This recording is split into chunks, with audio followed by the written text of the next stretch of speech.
Today we get to start back on our NATT project for our Nissan 300ZX. So I've actually already been out here for a couple hours today. As you can tell, we're a little dirty.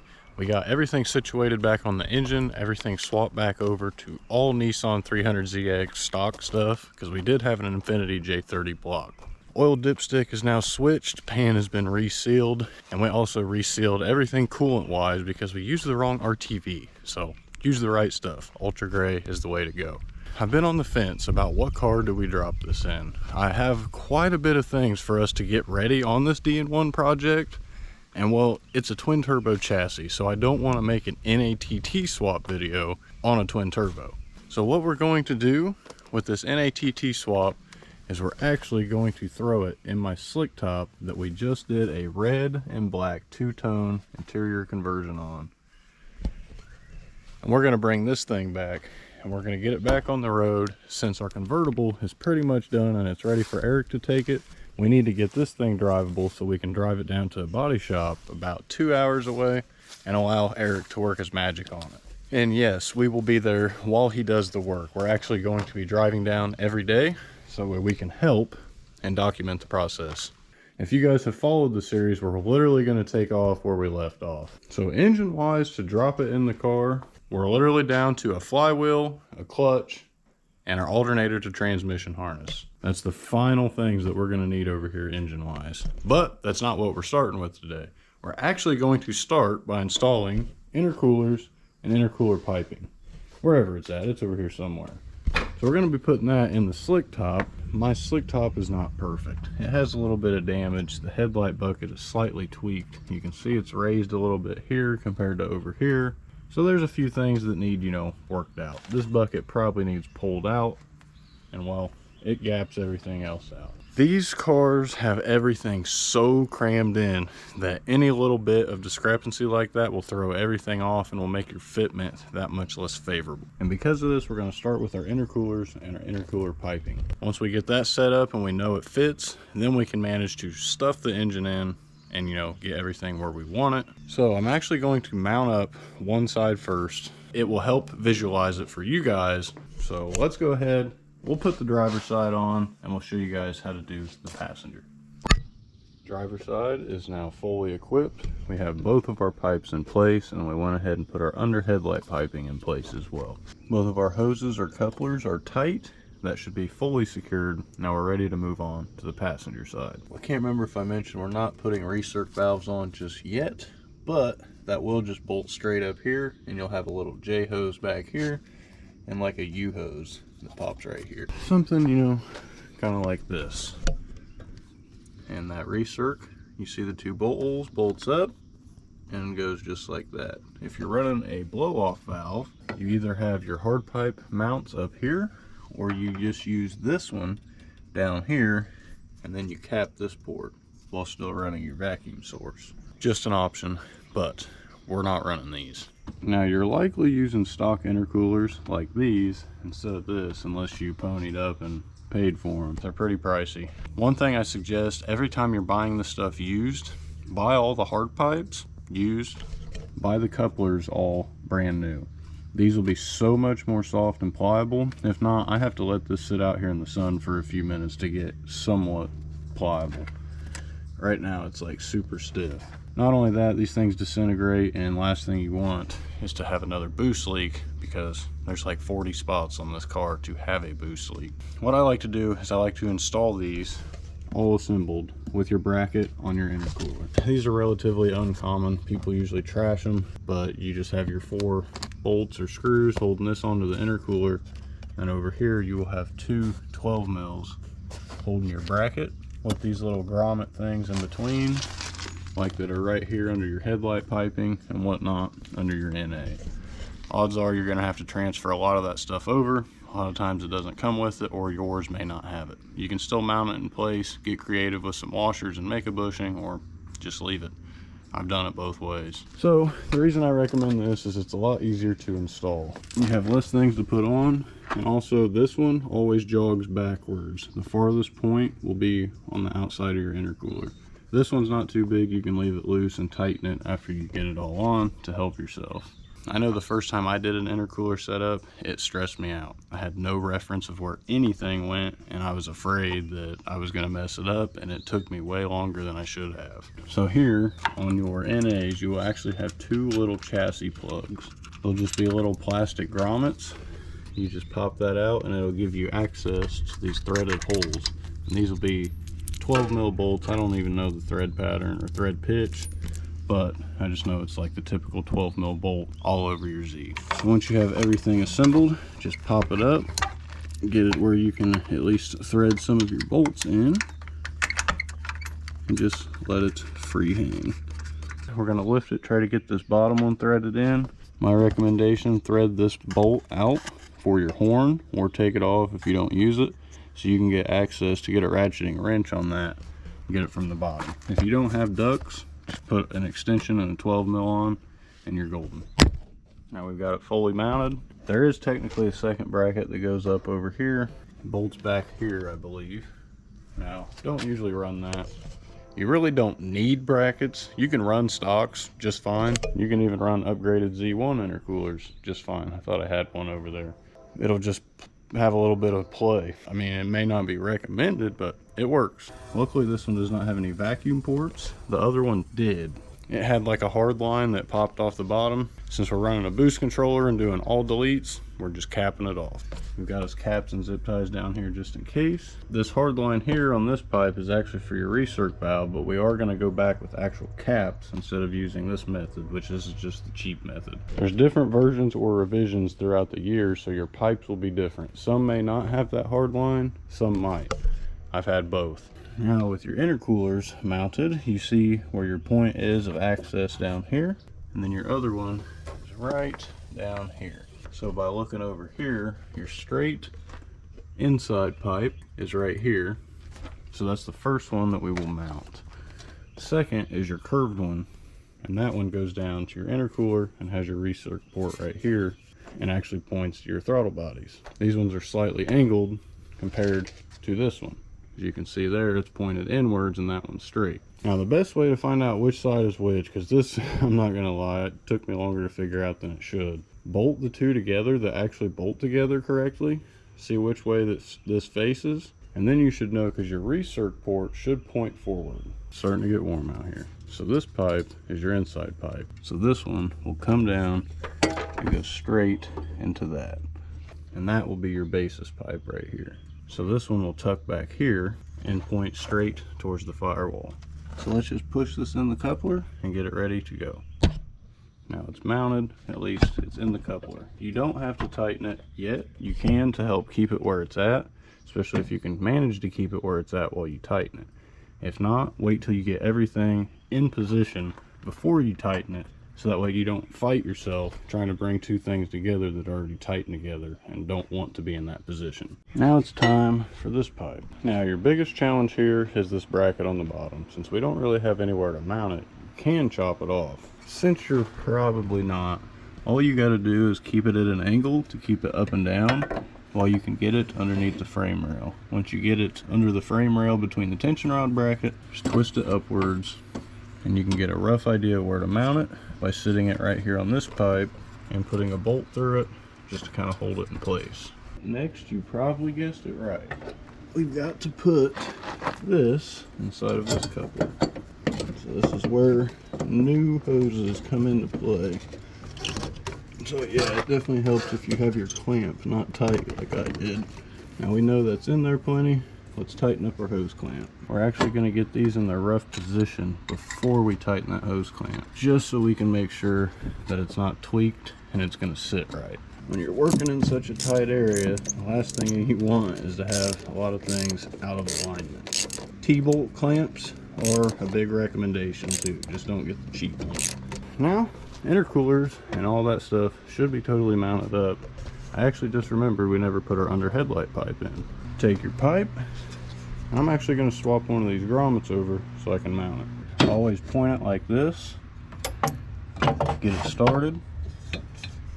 And then all you're going to do is watch up here under this headlight bucket where you can feed it through. Now, if you have troubles getting that in, odds are you have front end damage. If any of that space is pinched whatsoever, it is nearly impossible to fit this 2.5-inch pipe through. Now the next step is where your recirculation valves come in. This is where tying your system together becomes like official. I always start here with this lower hose, because if you can get this one on, then you can twist your unit around enough to be able to bolt it in. And then from there, you don't even have to have this connected. You can just pop this on from here, about like that. And then you can run this vacuum line right here to your hard line that then pops out down here. And I usually run both of these to my balance tube. This will go on the one that you usually delete from the outside, and then I'll use the carbon canister port on the driver's side to run my other side. Which you can see it has a hard line, except I'm not going to use it. So I'm going to do something kind of like this, where I just run a line straight back. I do cut these both the same length, kind of like you do your boost controller when you tee into your wastegates and your intake sources. We're actually only going to be running the slower one with our blow-off valve inside, and we're going to cap this off. These accordion hoses on both sides go to these pipes down here. Those will be one of the first things you do once you set your engine in. These pipes right here, the curved ones that go in, these go to your throttle body. Now these pipes on the far sides go right here on your turbo outlet. Now that we've wrapped that up, let's check our list and see what's next. So we just put this brand new, not brand new, but to me, brand new. And not only that, but this is an original twin turbo wiring harness.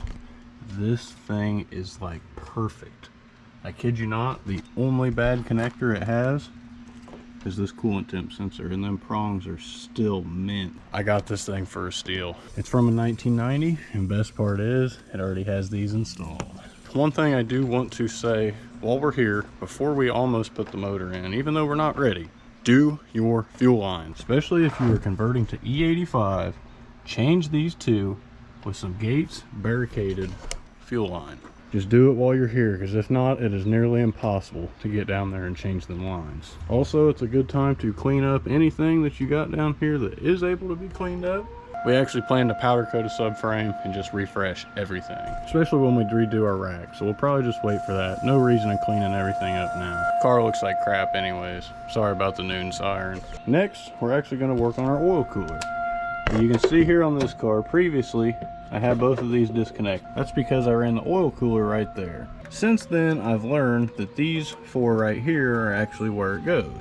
So just like your mounts for your intercoolers, you can pull these out. You can riv nut pretty much threads to put this in. What I do is I drill out these holes, make them a little bit wider, and then I actually just bolt it right here, the radiator support brace. Sorry, I had a brain fart. And we actually still have it hooked up over here on our daily. So let's go over here, remove it, let's swap it over. Right down there is our oil cooler bracket. That should do it. So yeah, you can see right there, same kind of thing. We just widen it out so we have a little bit more room for adjustment, and it works. I always forget that I refreshed this bay before that car show. All four of these bolt holes line up with these. I move it back about an inch. And by the time you tighten it down, it'll lift it up off of this power steering line, so you don't have to worry about it rubbing through.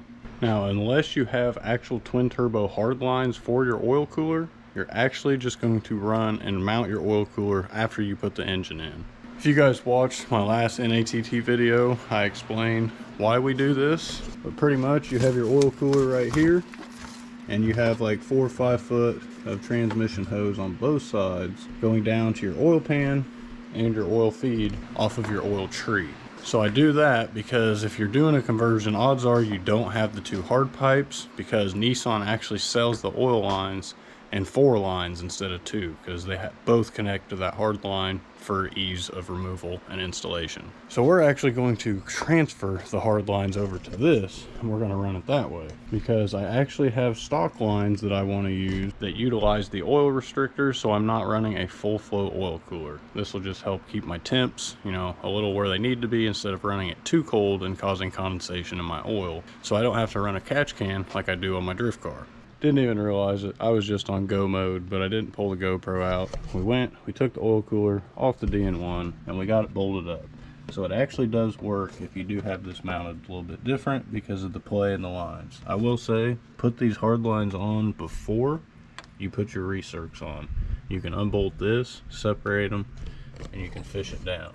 If you do not put a riv nut right there, do not worry, because you have one bolt mounting point right there that works just fine. That's not going to go nowhere.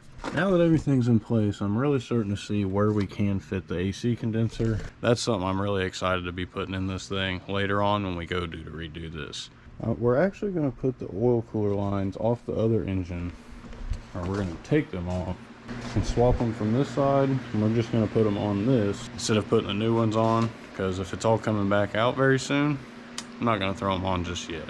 So honestly, that kind of leads us on to this now. So other than the clutch and flywheel, there's a few things left that we need to do to this. We just threw the fan on. Sorry if the fan bothers you guys. It's just too hot. I have to have it. So now, I think we're going to put some oil in the engine. So the reason why we're putting this in right now is we're going to tip the engine back and forth on the engine stand. And we're going to try to load up and pool as much oil as we can here on these seams. I want to check for leaks before we drop it in. I don't want to put this in and have it spewing oil everywhere, because I've taken this thing off so many times, I've kind of warped the pan a little bit. I'd rather be safe than sorry. Tip it over, and now we wait. Something's leaking. Oh man. What can it be? I seriously don't even see it dripping. I'm so confused, but it's soaked right here. This is why we check, I guess. Alright, I indefinitely had a brain fart there. Totally forgot the fact that there is an open port on the oil pan on the other side for that oil cooler I was just talking about, you know? So we have this bung, and that's where it was all dripping from. No big deal. At least we didn't lose a crazy amount. Honestly, I'm pretty confident on the seal on this side. It's this side I was worried about, so as long as we can at least visually inspect it, which it looks pretty dry. We've got a smushed bead all the way around. Pretty confident on this pan job. So we're actually going to have to go with the new lines. Don't want to pull these lines off and start dumping oil all over the place. The same thing as here. So this longer line, 20% longer, that one actually goes down to the oil pan. The other one will go on your oil tree. So let's hopefully find some hose clamps and swap these on our engine. And there are both of our lines ran, and they'll just run right up here to our hard lines. Before we move on, and I forget, the part that comes out of your oil tree will be the same one that goes right here on your vertical nipple. This one over here will go to your oil pan. I'm not sure if it really matters which way they're hooked up, but just in case. Now we need to get an alternator transmission harness. I can't remember what's on the top. Manual. For whatever reason, if you guys don't know how to hook up your wiring harness here, this plugs into your alternator, which is your power source. You'll have this ground, which is an 8mm on the alternator, and you'll have this 10mm for the power on the alternator. Starter signal, oil pressure sensor, tranny plugs, and these four, blue, black, 8-prong, technically there's only 7 wires, and this 1 wire supply, all come up here under your power steering pump and plug in right behind your headlight. This little guy right here is your ground, that's your 8mm. This is your 10mm power, and this will be your plug. Now let's install our alternator transmission harness and move on to dropping it in the chassis. It's all installed. Now we're actually ready to put the flywheel and clutch on. And well, speaking of, we actually have to find a flywheel and clutch. Before we put the flywheel on, do not forget about your dust shield that goes in between your block and your transmission. And that would be one of these. Now when your engine's off the stand, take your dust shield, and this little bottom piece will go on the inside, and that's just to kind of soften the plate against the oil pan and also seal it out as well. So that means the secondary plate actually faces outwards. So I like to hook one of them on this dowel, drop it down so it can slide behind. As you see, it hugs that rear lip on the oil pan. Oh, it actually looks like we're missing this side. Wow, that is an absolute first. Usually you should be able to hang it up like this. So that will hang your plate up, and now you should be ready to install your flywheel. Wow, that was scary. And I just happened to notice something also. I forgot I showed you guys how to remove the pilot bushing. Well, we've got to put a pilot bearing back in it. I'm so happy I noticed that. Just like the video when we attempted, we've not had much luck. Until we did. So basically, whenever I'd hit it here, it would force its way inside of the bushing, you know, since it's only like brass or copper, and it just snapped it and shattered it due to it being so cold. So we can shrink it due to thermal expansion. Not thermal expansion, you know what I mean. But we shrunk that so we could actually fit it to tap it in. The best luck that I had was hitting it with this hammer until I got it started. Got it sent the rest of the way in with this block of wood, and once I was comfortable with that, I actually put this on the end, tapped this ball peen portion, and then when that was in enough, I put the ball peen portion in and tapped the end of the hammer. So now we actually have our pilot bushing fully swapped out. Now when it comes to putting on your flywheel, I recommend either a brand new one or a freshly resurfaced flywheel. So you can guarantee your friction surface here is smooth and you will get the most life out of your clutch. So you just sit your flywheel on the crank and I just spin the flywheel until I get it where I can thread one bolt in. Once I get one threaded in, I begin to just start them all. Then I just take my 14 mil and snug them up. Now you can use Loctite. I've pulled some of these out before with red Loctite. It's not a must, at least not in my opinion. I've never had an issue. We've now cleaned it up pretty well. I mean, you honestly can't even feel it when you touch it, so that means the clutch will actually clean the rest of it up just fine. Now give her a real rinse, get any grease or grime off. Once you're ready to torque your flywheel on, put a breaker bar up here towards the direction that you're going to be tightening it. So you want to put it as if it's spinning counterclockwise on this side, because we're spinning it clockwise over here. Now your torque spec is actually 61 to 69 foot-pounds. And we actually tighten these in the same kind of every other rotation as you do like anything else that's circular, like your lug nuts. You always skip one. And then once we actually hit all of these, we go back and hit them all one more time, just to make sure that it is fully torqued down, because as you walk this down, the first bolt you torque is not going to be as tight as the last bolt that you torqued. Peace of mind is what we're shooting for here. Now we're ready for the clutch. So once again, make sure your contact surface is as clean as it can get of any grease or debris, for some safekeeping. So when it comes to putting your clutch on, the part right here that sticks out, that is what goes towards your transmission every time. The flattest side is going to go up against your flywheel itself. So take your clutch alignment tool, place it through the clutch, and then seat your alignment tool in that pilot bushing. Now it appears our clutch alignment tool we're using now is not correct. This one actually sits in the pilot bushing. I'm sorry for all of you guys who do watch all my videos. I say this every time I touch a clutch, but for those of you guys who don't know, the clutch is at full sag. So you see we've got maybe 4 millimeters of play here. So the goal is, with the clutch fully faced against the flywheel, you want to find that medium point once you put your pressure plate on. So let's pull all of our nuts out and begin to mount that. Now before you fit your pressure plate, you actually need to find out which direction it goes on.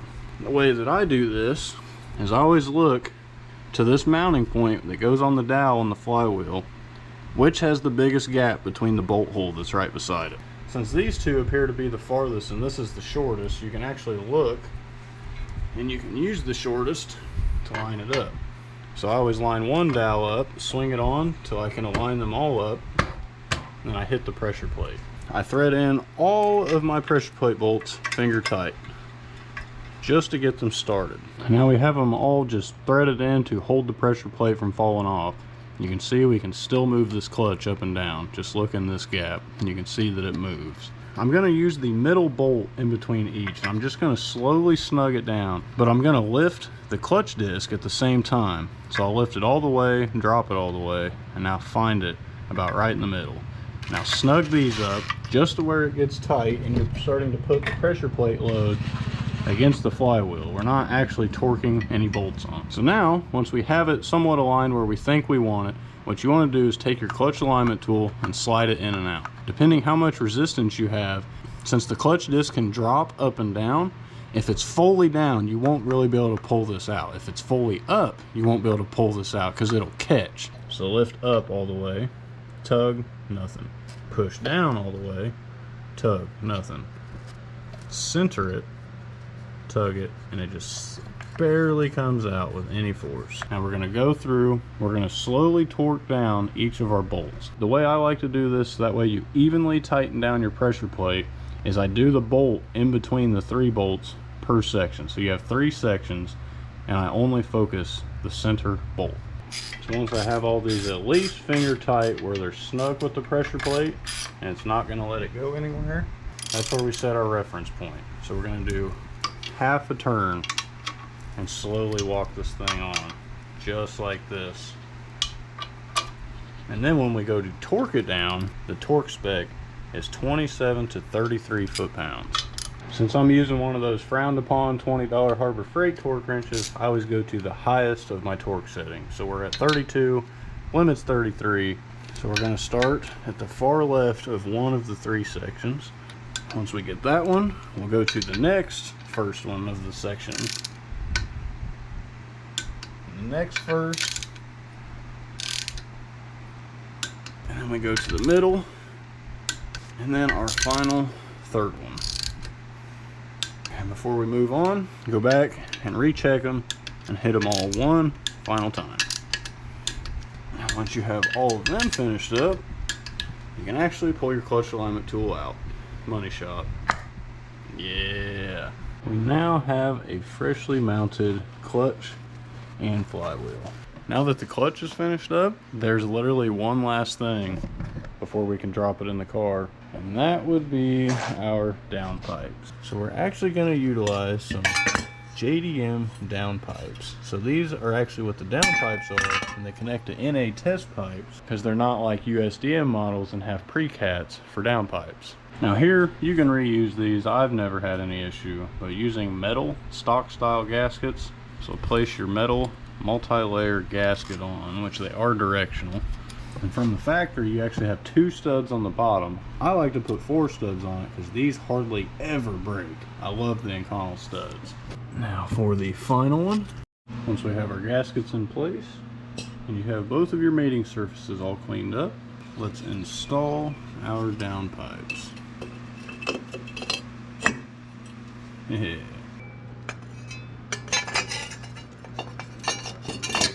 Now let's grab a couple bolts that we need to button this up, and let's also grab some O2 sensors while we're here, because this is the perfect time to replace them. Now we don't have it fully bolted on because these are actually supposed to all be in tomorrow. I had to order a couple because I was a little short. I could have used studs, but I tried to do it proper for once. Take some brand new Bosch O2 sensors, OEM equivalent, a little bit of anti-seize on the threads, and let's thread it into our downpipe. Now these don't need to be crazy tight. Just get it finger tight and then crank on it a little bit with a wrench. Or an O2 sensor socket if you got one. That's all I mean by tighten it in. It don't need to be tight at all. O2s are done. Since our parts should be in tomorrow and we can finish up the engine side to actually be able to comfortably drop it in and not have to mess with anything else on the motor to just, you know, sort things out or place it, I think we're going to wrap the video up here. We got the chassis ready, we got the engine ready. So next video, we can focus on getting everything in the car, transmission, engine, wiring harnesses, drive shaft, exhaust, and potentially just leave the only thing down to our fuel system. Maybe we can get our pump situated next video, and honestly, if we did, that means we could start it next video. So we're going to keep trucking along, we're going to keep pushing, we're going to try to get this done, we're going to try to get some content out for you guys. As of now, the slick top is honestly probably in the best position it's ever been. Intercooler piping all went well, HKS blow-offs, and are still in intercoolers. I really can't wait till we get that gritty cap back on. So we're just going to keep checking the mail until we get our parts and our title in so we can send our vert off to Eric and finally get this thing fixed and get it right. I think we kind of got the intake system down good. A lot of this stuff confused me when I originally put it together. So I would like to help clarify that for you guys because I am a major overthinker and Let's just be honest. I make videos for us overthinkers. Completely motivated to finish this thing up. Hope you guys liked the video. If you did, please don't forget to drop a like and subscribe down below. Stay tuned for more content, and we will catch you guys in the next one. And until then, peace.